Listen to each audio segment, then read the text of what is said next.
Serial daily review के साथ बने रहिए। दोस्तों, आने वाले एपिसोड में कहानी में जबरदस्त मोड़ आने वाला है, क्योंकि अब सरू की जिंदगी पर एक बड़ा संकट मंडराने वाला है।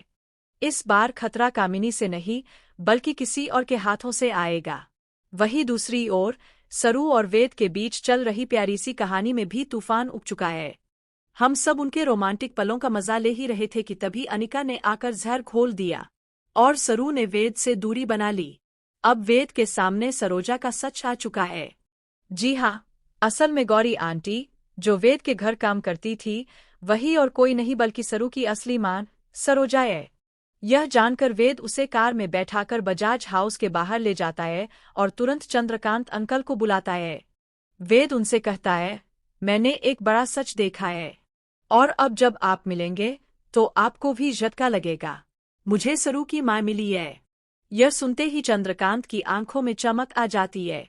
लेकिन जैसे ही वो सरोजा से मिलने कार की तरफ बढ़ते हैं, सरोजा होश में आती है और तुरंत वहां से भाग जाती है ताकि चंद्रकांत के सामने न आ सके। अब सवाल यह है कि सरोजा आखिर सच छिपाकर क्यों भाग रही है। उसे चाहिए कि वो चंद्रकांत को सब कुछ बताए, अपने हक की लड़ाई लड़े। बजाज हाउस में उसका पूरा अधिकार है, लेकिन वो डर की वजह से अनिका और उसकी नानी को वो सब सौंप रही है जो असल में उसी का है।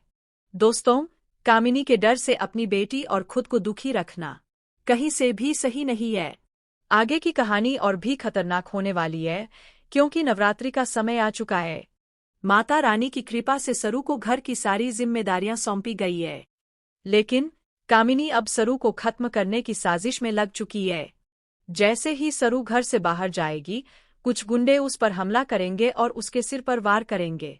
और हाँ, ये वही गुंडे होंगे जिन्होंने पहले सदानंद को उठाया था।